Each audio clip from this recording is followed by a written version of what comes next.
Bismillahirrahmanirrahim. Assalamualaikum warahmatullahi wabarakatuh. Alhamdulillahirabbil alamin wassalatu wassalamu ala nabiyyina Muhammadin wa ala alihi washabihi ajmain wa ba'du. Segala puji milik Allah Subhanahu wa taala yang memberikan kepada kita nikmat iman dan Islam dan juga berupa nikmat kesehatan serta kemudahan di dalam menjalankan ibadah puasa di bulan Ramadan ini. Salawat dan salam atas junjungan kita Nabi yang mulia Rasulullah Muhammad sallallahu alaihi wasallam. Teman-teman yang dirahmati oleh Allah Subhanahu wa taala, di dalam Al-Qur'anul Karim Allah Subhanahu wa taala sampaikan, "Wala nabluwannakum bisyai'in minal khaufi wal ju'i wa naqsi minal amwali wal anfusi was samarat wa basyirus sabirin." Dan sungguh akan kami berikan cobaan kepadamu dengan sedikit ketakutan, kelaparan, kekurangan harta, jiwa dan buah-buahan, dan berikanlah berita gembira kepada orang-orang yang sabar. Surat Al-Baqarah ayat yang 155. Setiap orang pasti punya masalah bila mengutip di dalam firman Allah tersebut. Barangkali ada masalah yang terkait dengan hutang, pekerjaan, jodoh, keluarga, penyakit, dan sebagainya. Maka tentu kita sadari bahwa setiap permasalahan itu ada pada diri setiap orang sesuai dengan kadarnya masing-masing. Maka tentu kita tidak bisa menyamakan antara diri kita dengan orang lain, karena Allah sudah berikan ujian dan cobaan kepada setiap orang dan sesuai kadar dan kapasitas masing-masing. Tentu kita berusaha untuk bisa mencari solusi yang tepat ketika kita punya masalah. Nah, bagi seorang muslim tentu berbeda di dalam mencari solusinya atau menyelesaikan masalahnya. Kalau seandainya orang-orang kafir, maka dia akan mencari solusinya pertama kali bukan kepada Allah, tetapi dia lebih memilih meminta bantuan kepada makhluk, mungkin kepada dukun, atau barangkali menggunakan jimat, atau meminta bantuan kepada berhala. Kalau mengutip dalam Al-Qur'anul Karim surat Al-Ankabut ayat yang ke-17, Allah Subhanahu wa taala sampaikan, "Sesungguhnya apa yang kamu sembah selain Allah itu adalah berhala dan kamu membuat dusta. Sesungguhnya yang kamu sembah selain Allah itu tidak akan mampu memberikan rezeki kepadamu. Maka mintalah rezeki itu di sisi Allah dan sembahlah Dia, dan Dia bersyukurlah kepadanya, hanya kepadanya lah kamu akan dikembalikan."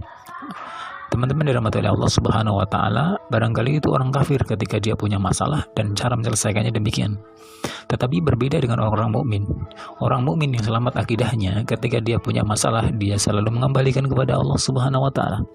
Karena dia tahu bahwa Allah Subhanahu wa taala zat yang maha perkasa yang bisa memberikan solusi kepada hamba-hambanya dengan tepat dan terbaik. Nah, ketika seorang meminta bantuan kepada Allah Subhanahu wa taala tatkala dia memiliki masalah, maka insya Allah Allah akan berikan keajaiban kepada orang tersebut. Nah, bagaimana caranya agar memunculkan keajaiban? Maka yang pertama yang harus kita lakukan adalah penguatan hubungan vertikal kita kepada Allah, hablum minallah, dengan cara yang terbaik. Apa diantaranya? Berusaha untuk sholat berjamaah. Kalau seandainya sholat berjamaah pada hari ini masih tidak bisa, minimal bisa kita lakukan di rumah bersama keluarga. Kemudian qiyamul lail, karena Rasulullah juga pernah mengatakan di antara keutamaan ibadah sholat sunnah dan yang paling utama adalah sholat qiyamul lail, kemudian sholat duha, kemudian berpuasa Ramadan, dan kemudian puasa sunnah yang lainnya, kemudian tilawah Quran, lalu kemudian sedekah. Ini diantara bagaimana seseorang menjalin hubungan yang terbaik dengan Allah Subhanahu wa taala. Sehingga Allah Subhanahu wa taala sampaikan, "Innal ladzina yatluna kitaballah wa aqamus shalah wa anfiqu mimma razaqnahum sirran wa 'alaniyatan yarjuna tijaratan lan tabur." Orang-orang yang selalu membaca kitab Allah, mendirikan salat, menafkahkan sebagian dari rezeki yang akan diberikan kepada mereka dengan diam-diam maupun terang-terangan, mereka itu adalah orang yang mengharapkan perniagaan yang tidak akan pernah rugi. Nah, ini pertama. Kemudian yang kedua adalah menguatkan hubungan dia dengan manusia yang lainnya, artinya menjaga silaturahim, berusaha khususnya berprasangka positif pada orang lain.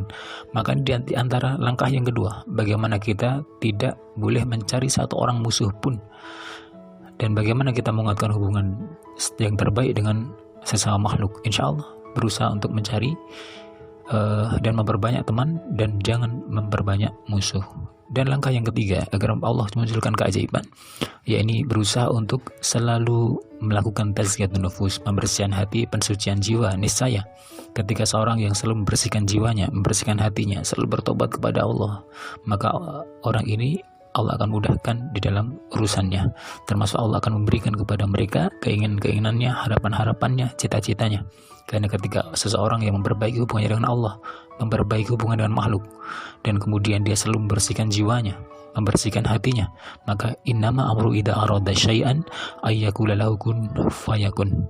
Sesungguhnya perintahnya apabila dia menghendaki sesuatu hanyalah berkata kepadanya jadilah, maka terjadilah. Surat Yasin ayat yang ke-82.